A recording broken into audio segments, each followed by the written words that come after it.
Super Saturday is in 3 days, and I want to make a video. And I don't want to offend anybody, but I'm going to be real because I'm always transparent.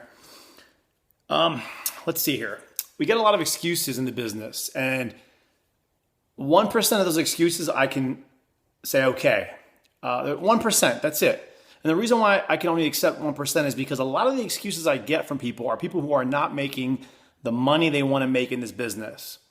And I am positive without a doubt, if they were making the paychecks that I was making, or even just making $50,000 a year, or just barely making maybe $100,000 a year, they would be at the Super Saturday events. They would make sure that they're at these events. And the same people who are telling me that they can't get a babysitter are the same people who I see on Facebook going to wine and cheese parties or like little, away weekends, and they find babysitters for those times, but yet an event that was given to them 90 days ago, they can't find a babysitter.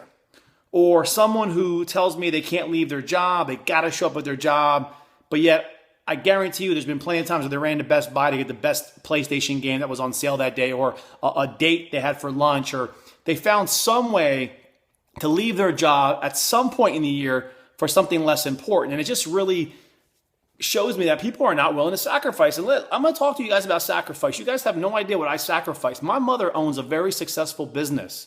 She is very strict. She believed in this company and myself and this opportunity so much that a Greek strong-minded woman allowed me to put a be back in 1 hour sign on the front of the spa, leave my managerial position for 1 hour to go and do a meeting at Panera Bread without anybody being able to answer the phone. Now you're saying, oh, well, it's your mom's business, you can do that. That's not the point. The point I'm making is we sacrificed people calling the spa in a point where we were already behind on bills.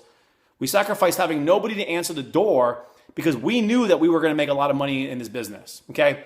My nephew's christening, I missed my nephew's christening, guys, to go to a major event for our company. But I was able to pay for that christening. I'm able to buy my nephew's first car when he gets 16. And those are the kind of things that you have to think about.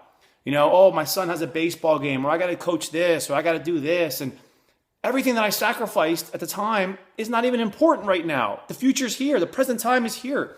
What's important now is that I can do the things that I said I was going to do for people, and that I have the ability to do whatever I want in my life. I'm just saying, like, if you want everything handed to you and you don't want to sacrifice, it's never going to happen. If you want to do business as a hobby, then do it as a hobby. But look at yourself in the mirror and say, why am I not making the money I'm making? And ask yourself, what have you seriously sacrificed to go to a meeting? Or what have you seriously sacrificed to go to an event? And ask yourself, how many times have you left your job to go do something that was stupid, that didn't have any importance, but you got a way to go out and figure it out, or you made an hour up in the morning, you made an hour up later in the evening, okay? Or you missed something that you should have went to, a birthday party because you just didn't feel like going, but yet you don't believe in yourself enough and you don't believe in the company enough, and that's just the bottom line. So I'm a little passionate about it because I just think a lot of people make excuses and they don't really own their lack of performance. They just constantly find stuff that, oh, I already make six figures. Well, you do, but you're going to work for 40 more years. And then what are you going to have? If you're barely, you make six figures and you're barely making ends meet now, what kind of properties do you own? How much commodities do you own? What kind of stocks do you own? What kind of RAs do you have? Like nothing. So great. It's great now, but one day the future is going to come. And what are you going to have then? This is the purpose of this. So like I said, I don't mean to offend anybody. There's some good reasons that people can't show up to an event. We all have them. Okay. Maybe you're moving that weekend, or maybe your kid's sick. There are some reasons, whether you're making six figures or not, that you can't attend, and I'm okay with that because we all have those moments. But I'm telling you right now, if somebody was like, "Hey, I'm gonna kidnap your kid and never bring it back," or I'm gonna you're gonna lose your house, or you're gonna lose your position in your company if you don't go to a meeting to do something, people would go. Okay, they'd find a way to find a babysitter. They'd find a way to move things around. I'm just saying, at the end of the day, if you want it bad enough, you'll do what we did. Me and the guys that I know. We sacrificed a ton of stuff. We missed events for our families. We closed our businesses down. There's times where I had to go to work 2 hours early to make up for the 2 hours that I asked my mom if I could leave to go do a meeting in New Jersey.